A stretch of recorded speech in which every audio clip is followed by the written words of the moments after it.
Okay, I think we can get started here this midday, November 17. Welcome to Iowa State University's architecture program. My name is Ulrike Passer. I'm the chair of the Architecture's Research Committee.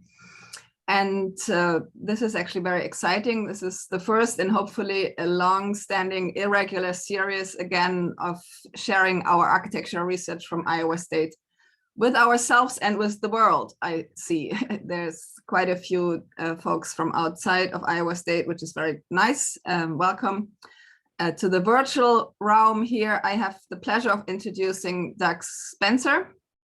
He is the Pickard Chilton Professor of Architecture here and the Director of Graduate Education. He's been here at Iowa State for quite a few years, researching and working on various topics spanning from architecture, landscape, urbanism, and critical theory. Multiple books and texts have already left his pen, like Architecture of Neoliberalism and Critique of Architecture Essays and Theory, Autonomy, and Political Economy.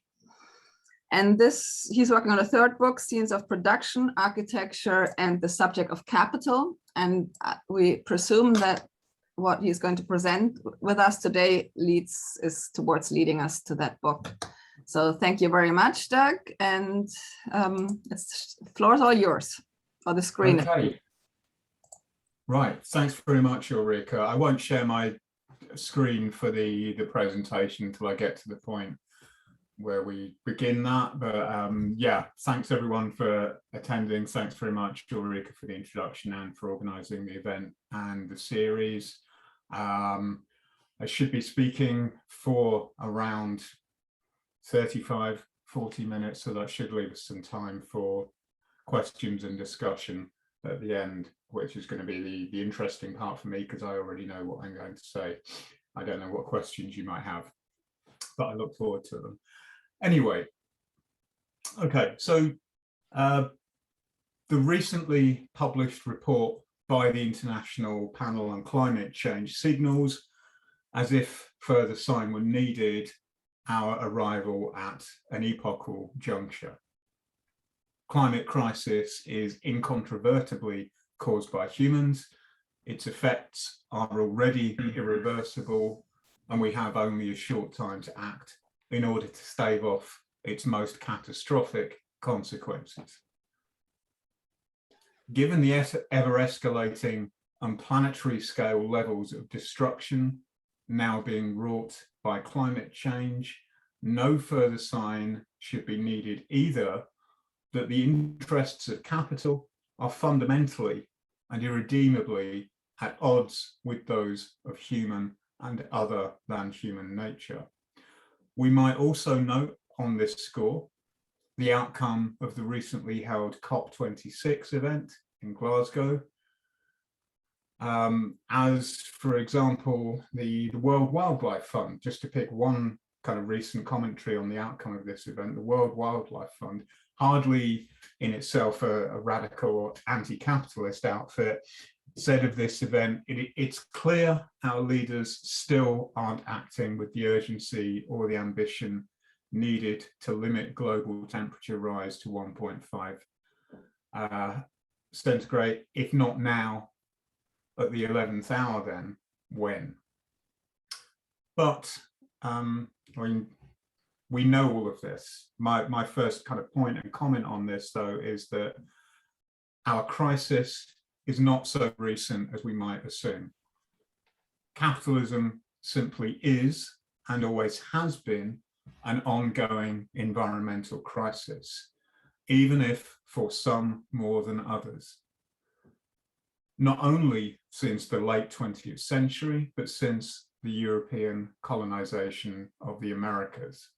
The question for many now then is not one of if or how capitalism will, of its own volition, head off the worst impacts of climate change, since it apparently won't, but of how to exit capitalism as an inherently exploitative, extractive, and oppressive system in which life is cheap and the economy sacrosanct. This perspective has been argued most trenchantly by and sometimes on behalf of those who have longest and most suffered under capitalism and the settler colonialism on which it is founded. As the group The Red Nation write in their The Red Deal, Indigenous Action to Save Our Earth, market-based solutions must be abolished. The common ruin of entire peoples, species, landscapes, grasslands, waterways, oceans, and forests, which has been well underway for centuries, has intensified more in the last 3 decades than in all of human existence. Likewise, for the geographer Catherine Yusuf, there is no escaping the environmental crisis without escaping capital.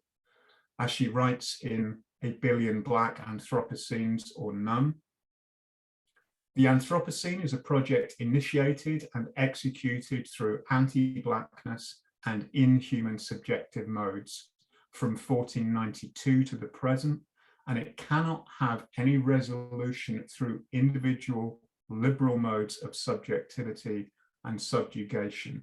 In short, that world must end for another relation to the earth begin. End of quote. One more example of this perspective. For the Salvage Collective, common ruin and environmental destruction have always constituted the alpha and omega of capitalism. All life processes are subordinated to its homogenizing frame of value production, a regime, they write, of creative destructive accumulation that is as inexhaustible as biospheric resources are finite. Capitalism is, in fact, they write, a death cult. End of quote. So our arrival at this juncture, to bring us to matters of design, our arrival at this juncture may also be discerned symptomatically from the intensification of efforts to persuade us otherwise, efforts to which design has contributed significantly, especially around and through the notion of design as a substitute for politics, at which point I would like to begin sharing my screen.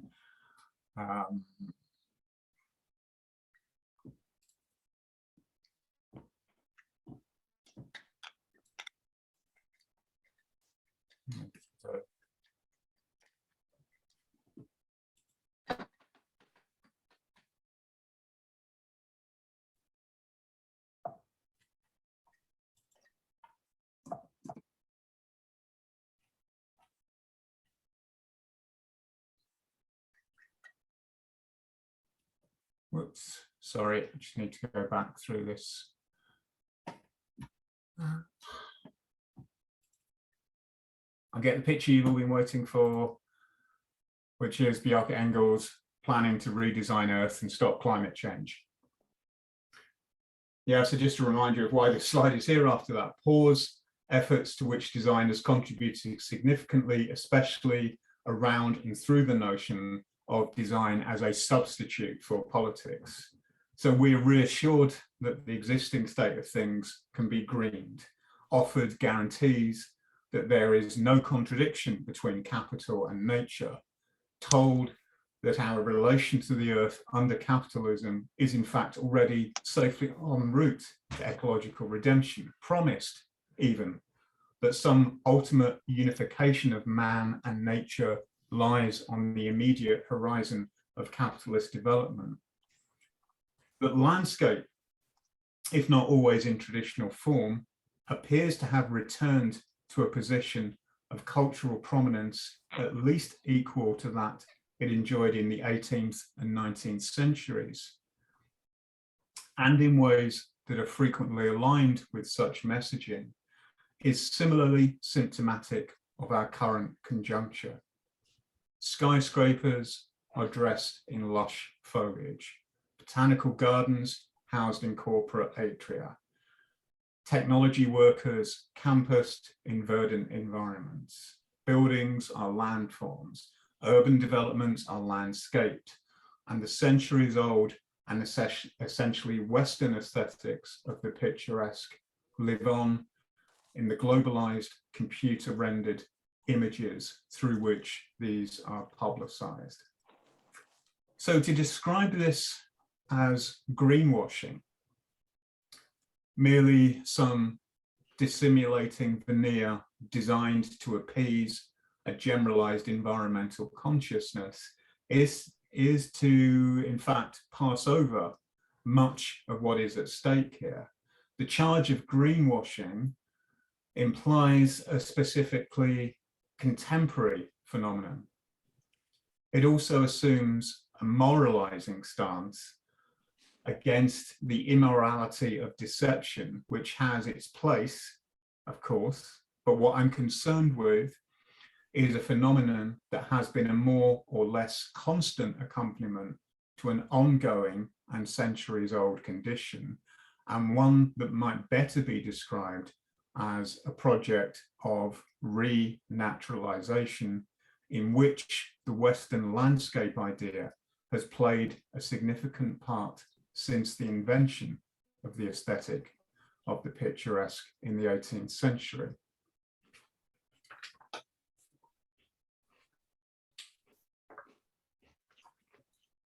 Where the capitalist mode of production has prevailed, the city and the countryside alike are produced and sustained through infrastructural means that operate simultaneously and reciprocally in the register of what is referred to as the superstructural.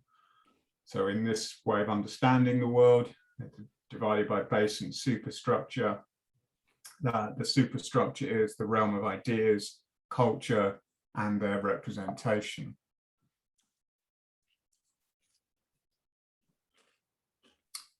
I'm having trouble advancing my slides.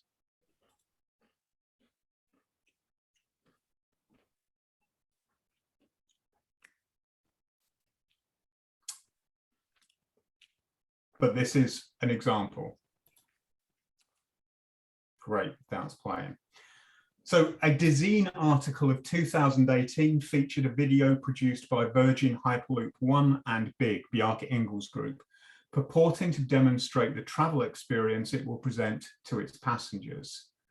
The high-speed transportation system's tubes reported the piece will feature small circular windows that work in the style of a zoetrope, a device popular in the 19th century which creates the illusion of motion. The video opens with a porthole-like view onto a landscape framed in black. The view offered through the Hyperloop tube with its regularly spaced windows from one of its travel pods. At the top of the screen, 3 counters register the time, speed, and distance of the journey as it unfolds over the next 3 minutes and 34 seconds. As the train sets off on its journey, the window slides out of the frame to the right, and then another reappears from the left to glide past again and again, each time more rapidly as the train accelerates. And by the 30-second mark, by which point the train has reached 240 kilometers per hour, the intermittent appearance of the circular window has morphed into a strobing horizontal strip stretched across the width of the video frame. We catch glimpses of trees and green fields, telegraph poles and isolated dwellings. At 1 minute 47 seconds, and now having traveled now 15 kilometers, the train reaches its full speed of 1200 kilometers per hour, at which point the frame disappears and the Hyperloop offers up an unimpeded widescreen experience of the landscape. Ostensibly produced to assuage fears and concerns over a claustrophobic travel experience, the Hyperloop video also exemplifies a more long-standing dialectic of infrastructure and landscape, in which each requires the other to enable its realization.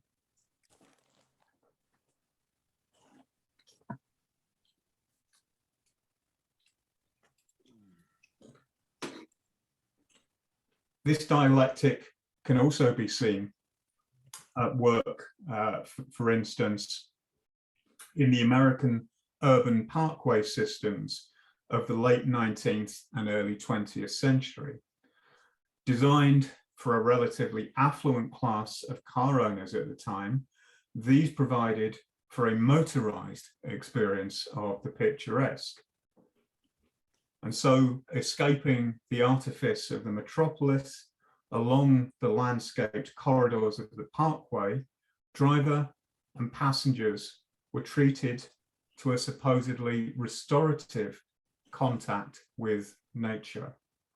The desire to escape the industrial metropolis into some renewed connection with nature was also captured, however, as a catalyst for further capitalist growth and development, for automobile manufacture, road building, fossil fuel extraction, and suburban real estate development.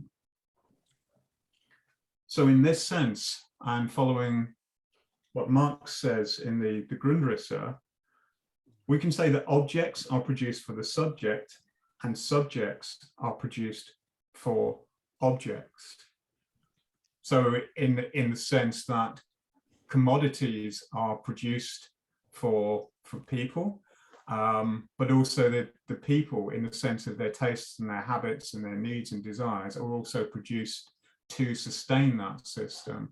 And here we see in this example, and I think in that Virgin Hyperloop example, how landscape is implicated in shaping these tastes, these habits, these perceptions, which are themselves generative of, rather than counter to, capitalist development. So landscape is realized through infrastructural development, and infrastructural development is valorized through landscape. Each produces and sustains the other. The formation and capture of the subject's tastes, habits, and sensibilities is the fulcrum around which this relationship pivots. This, we might say, is the dialectic of landscape and infrastructure in capitalism. The promise of an unmediated connection with nature, subtended by an infrastructural apparatus that tends, in achieving its effects, towards staging its own disappearance.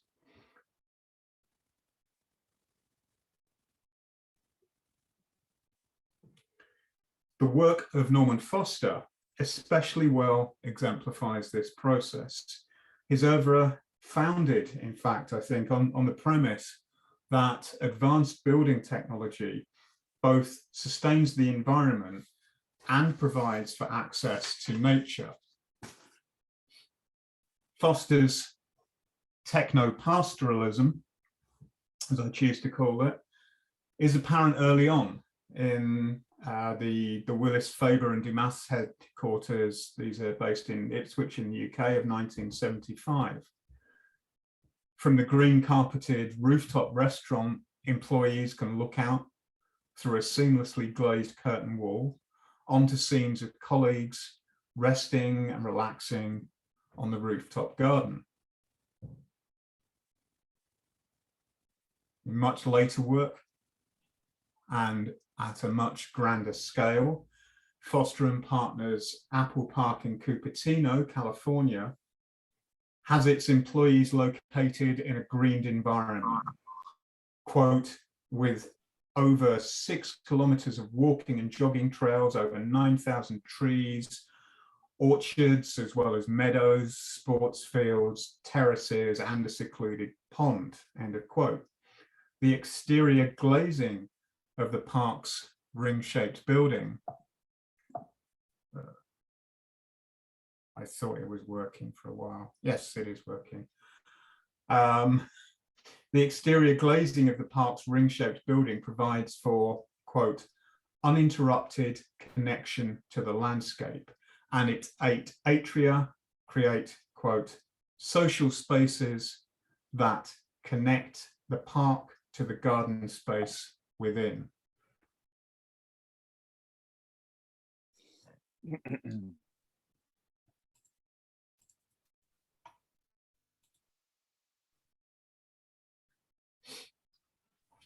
Corporate cultures of well-being are serviced then in projects like this through the landscaping of an environment whose ultimate purpose is, of course, to increase worker productivity, which is to be channeled in turn toward the further financial growth and development of the multinational technology company that is Apple. Only breaking news out of New Jersey, police on the scene.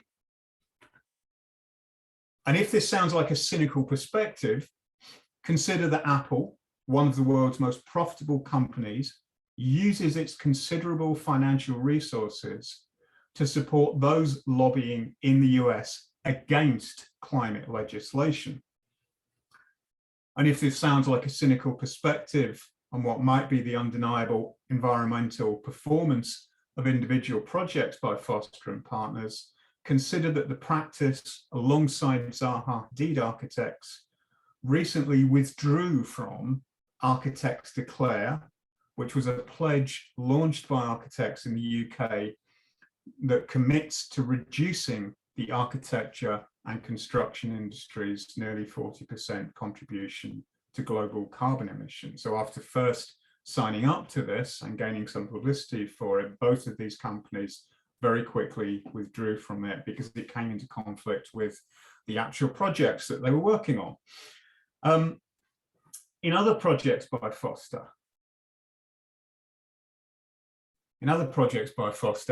an infrastructural architecture forms a protective enclosure for an urbanized nature. A latticed canopy shields a botanical garden at Foster and Partners Crossrail Place in London, a nature reserve offered up to passengers passing through the infrastructure of the city's rail transit system. The Kai Tak cruise terminal, designed to establish Hong Kong as, quote, the prominent regional hub for cruise liners, contains a rooftop garden providing passengers with sheltered spaces for informal picnics and outdoor dining. I think that a lecture that was given by Norman Foster in 2018 is especially revealing of his particular conception, which I argue is kind of more generalized as well, but his particular conception of the relations between landscape and infrastructure. Musing on the possibilities for a sustainable future for the planet, Foster imagines the countryside transformed so that, in his words, the dreams of Frank Lloyd Wright's Broadacre City could at last become a reality. Likewise, Ebenezer Howard's vision of the Garden City, he says, suddenly seems radically new, not least since his own Apple Park so strongly resembles Howard's formal diagram of a ruralized urbanism. Foster looks forward to a future where, in his words again, the infrastructure becomes invisible, autonomous, so that we might go to have a picnic in Battersea Park and the picnic table disappears in the ground beneath us and we pop up in San Francisco because of Hyperloop. End of quote. So as hard infrastructures disappear, the city becomes one great greened and globally interconnected environment. Smart technologies, he says, will connect entire cities, changing how we live and work. Physical infrastructure will become obsolete. And this we hear in the lecture as we see these images of drones rescuing a favela from its condition through this kind of new but almost invisible, almost not there infrastructure. So this becoming invisible of infrastructure on which Foster's green vision for the future is premised is one where infrastructure services consumption, industries of travel, shopping and leisure, like the cruise liners for the Kai Tak ferry terminal, an on-demand provision for individual needs and wants, the satisfaction of which is supposed somehow to reconnect us in the process with nature and to resolve for us the environmental crisis. So to put it in even more sort of blunt terms, it's the technological development of capitalism, premised still on its growth through its responding to consumer demands, will effectively and somehow by default reconnect us with nature and solve for us any environmental crisis.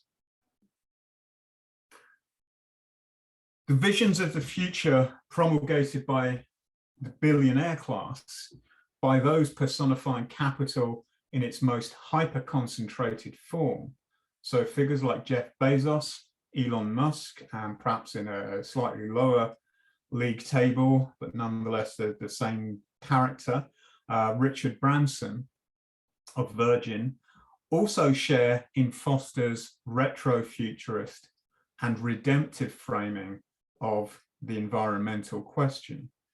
Infrastructures of space travel, expanding the reach of capital out into the cosmos, will, it is argued, save the planet, allowing Earth to be salvaged as a safe haven for nature, while space is transformed into a galactic reservoir of resource extraction.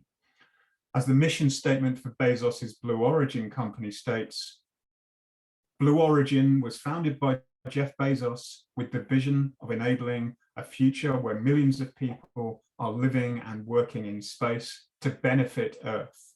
In order to preserve Earth, it continues, Blue Origin believes that humanity will need to expand, explore, find new energy and material resources, and move industries that stress Earth into space. This is just a recapitulation of this 500-year-old project that I've been talking about, but just its kind of expansion. Yeah, so new technology, growth, exploration.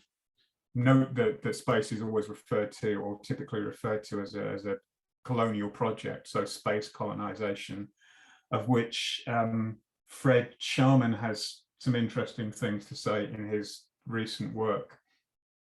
And I'll come back to some of Fred Sharman's perspectives shortly. So Bezos, in a presentation of 2019, very straightforwardly titled as Going to Space to Benefit Earth, deployed 4 images to illustrate his vision for extraplanetary environments. One of these depicts Renaissance Florence in its fore and middle ground, extending into an alpine landscape, its skies dissolving at its outer edges to reveal the cylindrical frame of the spacecraft in which it is housed. Another presents an agricultural landscape, recalling, perhaps especially for some of us in Iowa, something like Grant Wood's depictions of a rural Iowa, but traversed by a train speeding along an elevated rail line, coming out of some more densely populated urban condition off in the distance. A third assumes a more sublime aesthetic.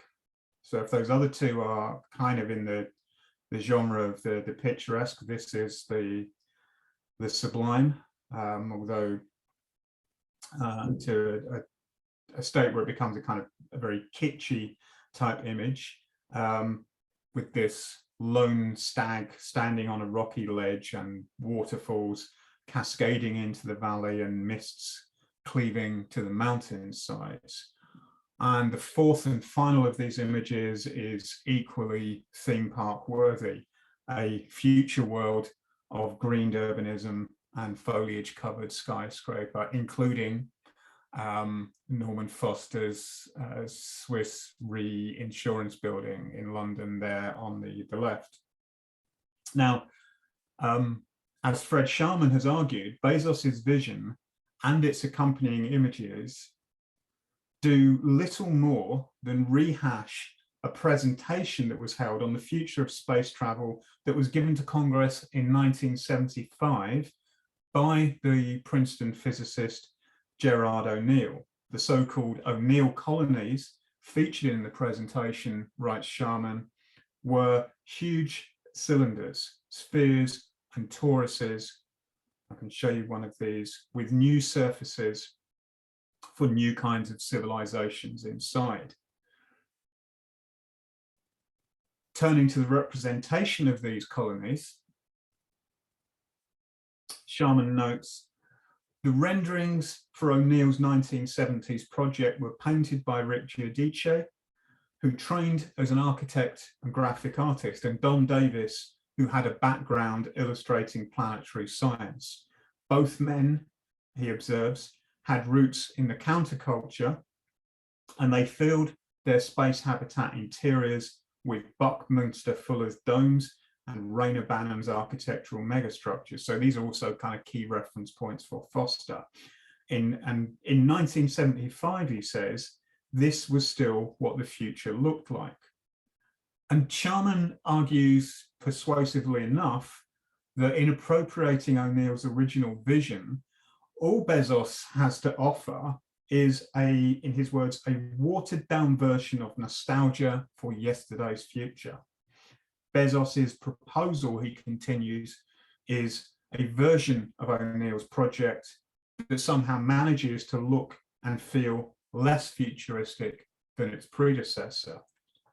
But it might also be added that this is a systemic rather than an individual failing, that a nostalgia for the future is all that the ruling or billionaire class and their retinue of Imagineers are capable now of dredging up from a near exhausted imaginary. It might also be added that even yesterday's future, the future we can see represented here on screen at present, traded in a landscape imagery that stood not so much for the future even at the time, as for a reduction of the future to a natural phenomenon.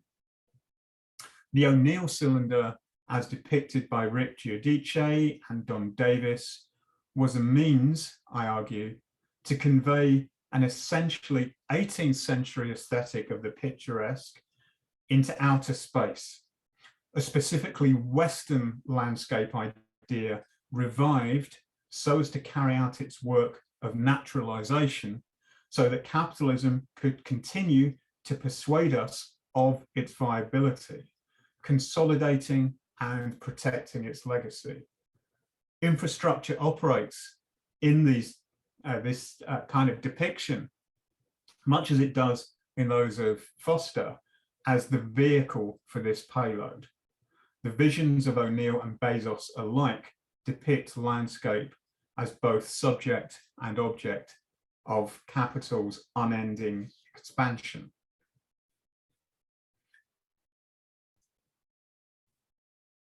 More earthbound iterations of future landscape extend something like the same proposition, offering up scenarios in which individuals are, through the interventions of design, placed at liberty to freely enjoy and directly experience nature, figures digging the ground on the floating islands of Biggs Oceanics, or paddling kayaks in the microhabitats of Scape's designs for flood resilience on the US's eastern seaboard, for instance. For the migrant farm workers dying of heat stroke as global temperatures rise, or those forced by floods to take to a makeshift raft, the problem very clearly is not one of being alienated from nature as such, but of being exposed to its forces without protection under the historically specific conditions of climate change wrought by capitalist development.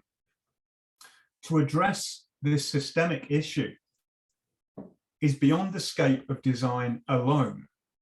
Under its own initiatives, it can offer up, at best, punctual interventions, localized and stopgap solutions to a situation that requires, at a minimum, that infrastructures function as collective instruments of care and maintenance for human and other than human natures, rather than as discrete apparatuses of growth, accumulation, and consumer services.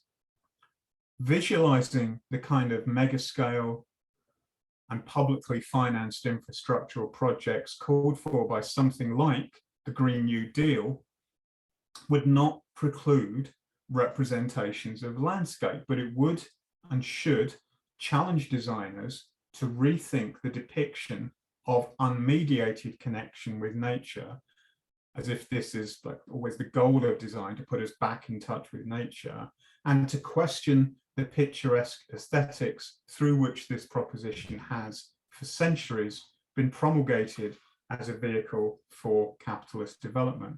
Capitalism itself, however, seems systemically incapable of offering up anything other than the empty promise of an individualized and unmediated communion with nature. What renders the promise empty is that the very functioning of capitalism is premised on the precise inversion of immediacy. Capital, in fact, interposes itself between the human and the natural, so as to remake both in pursuit of its own axiomatic, the production of value as an end in itself. Marx referred to the consequence of this interposition as the alienation of our species being. Now, the German term, and apologies Ulrike for the pronunciation you're about to hear, but the Gattenwesen, which I understand actually translates better as genus being. But this is what Marx referred to as being alienated in capital and its system of wage labor. And when Marx talks about this being, this genus or species being of the human, and to its alienation and estrangement within capital, his argument, this is really important, his argument is not that there is an ideal and natural version of the human that exists outside of historical and social conditions to which we must return. This is kind of what the type of imagery I'm presenting in fact does. It presents a kind of idea outside of time and history about just being ourselves, being our natural selves by reconnecting with nature. Marx's argument, however, is different. His argument is that the human is, in its very being, an essentially social and historical being, in that it collectively works upon nature in order to work upon itself socially and historically. What comes naturally, if we can put it that way, what comes naturally to the human is not a fixed or given form of being, but the capacity to remake itself through remaking nature. This is the basis for Marx of labor, which he also talks about rather than just being labor as free conscious activity. And it's something that humans are in fact compelled to do, not through a will to mastery, so a kind of hubris, which is about controlling things and dominating nature, but precisely because of a constitutional deficiency or lack in the human, where it needs to kind of make good this lack through collectively organizing and working upon nature. So Ketty Chukrov puts this quite nicely in a fairly recent article in Radical Philosophy, and she says that Marx's idea that communism cannot but be a necessity for nature inhabited by a deficient human species, unable to integrate it, to integrate into nature by means of merely its own morphology. In this case, she continues, a projection of the universality of human existence is a necessity depriving from the phylogenetic weakness of a human being rather than, as it is often read, a pretension to power. End of quote. Another way of saying this is that the human is therefore, as Aristotle defined us, as a zoon politikon, a political animal, and not a homo economicus, not, that is, a naturally entrepreneurial, market-based being.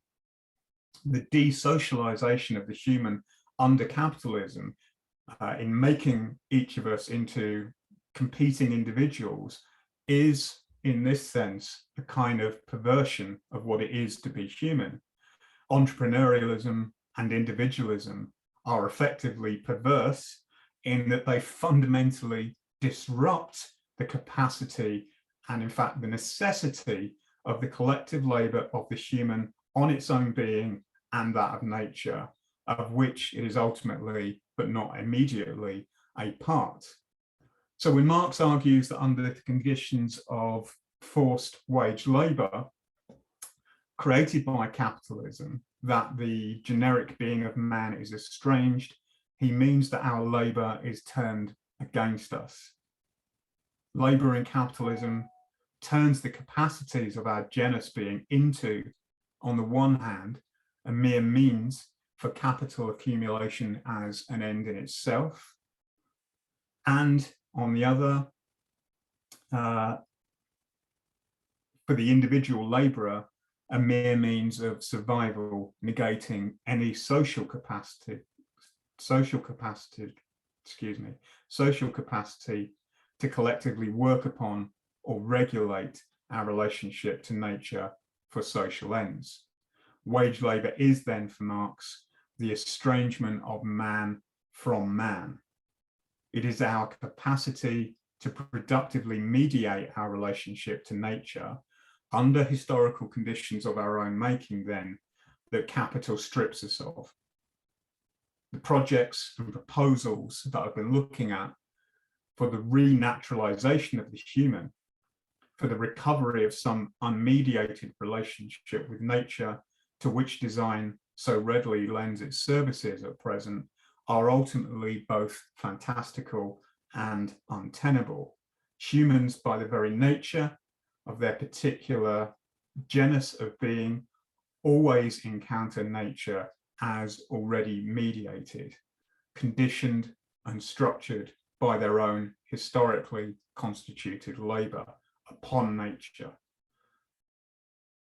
The Soviet philosopher Ewald Ilyenkov, I think, captured this very well in his 1977 work, The Concept of the Ideal.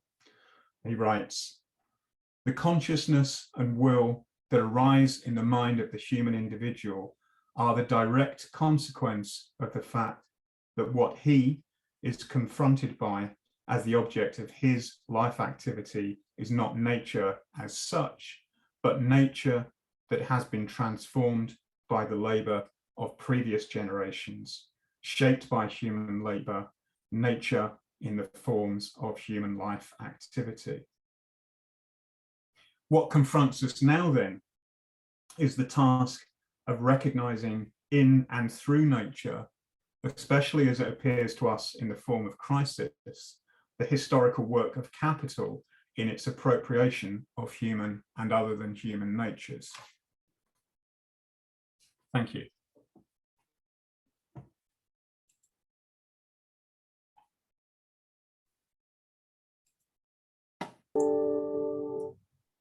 Well, thank you, Doug. We have just a few minutes for 10 minutes for questions. If somebody would like to start us off here, you gave us a lot to think about, so give everybody a minute to come back here.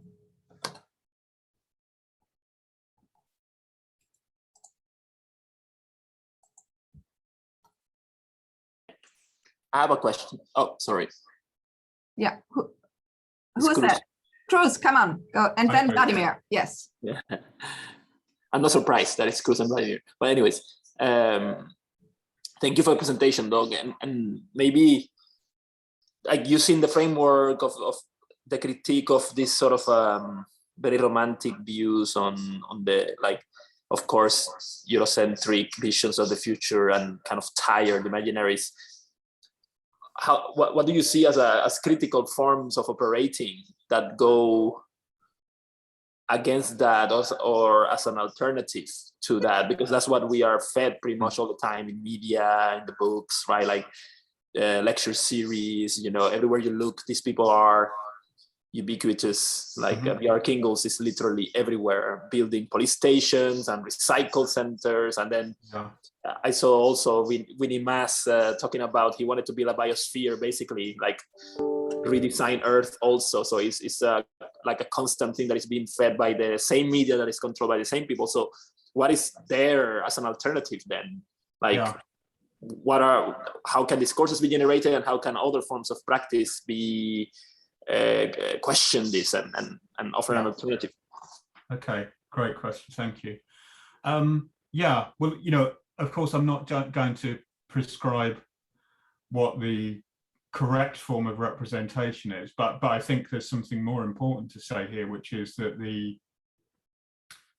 there would be no like better form of representation while we just think of it as something that designers assume in place of a political project. And so I think what would be constructive, and you know, we do have some examples, you know, I have critical things to say about the Green New Deal, but I think at least what we see with that as a project, and especially with, I think, a great deal of the student work, the many studios that have been carried out with the Green New Deal as their focus, is precisely this question of, well, okay, well, rather than trying to make infrastructure disappear, how can we almost make it heroic, as it might have been, say, under the New Deal? And that's not like the answer, but at least it kind of pushes towards the question of what would be an appropriate representation, and relates that critical question to design being part of a larger scale and governmental project, rather than kind of its own mission to, you know, promote the idea that design will kind of solve everything. In particular, you know, we all know the figures that these designers will be themselves the kind of saviors of the planet. All right, Vladimir. Thank you, Doug, for a very interesting presentation. That got me thinking a lot. I have kind of a comment or an observation and a not fully formed question, and I'm just hoping perhaps for your reaction to that. So what really struck me, okay, I'm trying to get my hand down, lower my hand, but now I'm just waving at you. So what struck me as you showed us some of those latest visions, right, of life in cosmos, etc., is how closely they're related to the images that we see already in science fiction, but as critiques of precisely such ideas, right? As dystopian visions of the world, like the movie Elysium, right? Which is about this extreme class division in space, or the great show The Expanse, which transposes the history of colonization onto space. It's a really fantastic sci-fi show. And what struck me is this completely unreflexive adoption of these ideas that have been already widely criticized in popular culture, and still are being kind of regurgitated by the profession. I'm not even talking about the billionaires, but by the profession. And I'm wondering how do we integrate that story, considering that science fiction, right, in a way, had a very important role in the history of revolutionary thinking, right? When you think of, William Morris, for example, there's a long history of that kind of emancipatory quality to science fiction, which is now being again, in a way subsumed by capitalism, Yeah. and swallowed by it, and sort of turned on its head. What in some ways this I think has to do with Cruz's question before. Yeah. So how do we even imagine, right? How should we even start imagining alternatives? But I'm more curious simply about your reaction to this question of appropriation of fictions. Yeah, sure. I mean, I think with it, again, it's a great question, because in Elysium, what we see, it's in some sense, you know, through the medium of film, it's obviously using collage, or, you know, we might say montage, in that we get to see both sites. Yeah, so we get to see the workers on the degraded planet and the conditions they work in, as opposed to the kind of island or off-world greened environment. And what we don't see, of course, in images for oceanics or similar projects is this kind of off-world or kind of denied world. And this is kind of what I meant about the disappearance of infrastructure, and that's also like the disappearance or the obfuscation of labor. And I think that, you know, one of the things I'm trying to capture with this title of Scenes of Production is that there are always at least two. So, you know, one, you know, perhaps film and fiction are better at capturing these contradictions, but we could also think about a kind of practice of collage or montage, you know, and perhaps this is an exercise to students. I mean, it might be something similar to what Cruz and Natalie have been working on in their studio as well, to make a connection there about, okay, so how do we actually represent some of the contradictions and the relationships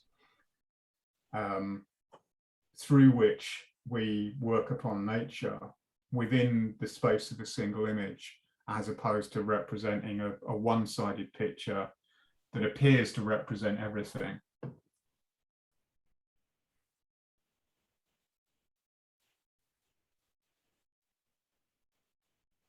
I saw somebody open their video, but I don't see that anymore. Sharon, did you have a question? She's gone. No? Okay. Sharon is shaking her head no. Okay, well, I'm scanning the No, it was a great talk. Sorry? It was a really great talk. Yeah, so there don't seem to be any immediate questions anymore, Doug. I think you gave everybody quite a lot to think about, and Okay. it might circle back to you in other ways, shape or form, when folks have had the opportunity to think about it a little bit. And as the Iowa State folks are probably heading out to studio right now, trying to think how their students and with their students, how to represent the unrepresentable and not to make any further mistakes. We will call it a day for now and thank everybody for joining. Deborah, do you have some last thoughts? I just want to ask one thing. Doug, is this the presentation you made today? I understand how it's situated in your previous work. Is this part of the outline for the forthcoming work you're presenting? Yes, it is. I mean, this broader idea of scenes of production. So looking at the relationship between production of images, labor, the production of subjectivity, the production of things. Right. This is how the next design is design and architecture, but also like landscape and the experience of the city are these kind of mediating points for these different forms of production. Yeah. Fantastic. I really look forward to seeing that in your upcoming work, published work. Thank you so much. It's a few years out, but thank you. A few years. It's just a few years. All right. Thank you. Okay. Yes, everybody who is asking questions in the chat, I did record everything today. I hope it'll sort of settle into my hard disk and then it'll be somehow made available. We'll figure that one out to whatever channels the college and the department have available. So you can reread and rehear and look at the pictures and the imagery, hopefully later. And with that, I thank everybody. We thank everybody from outside and inside Iowa State to join us today, and have a great rest of the day. Thank you.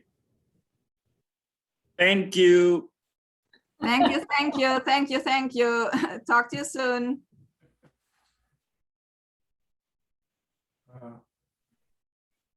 Went well. The recording is still going on. I have to compute that now, and we'll talk later. Mhm.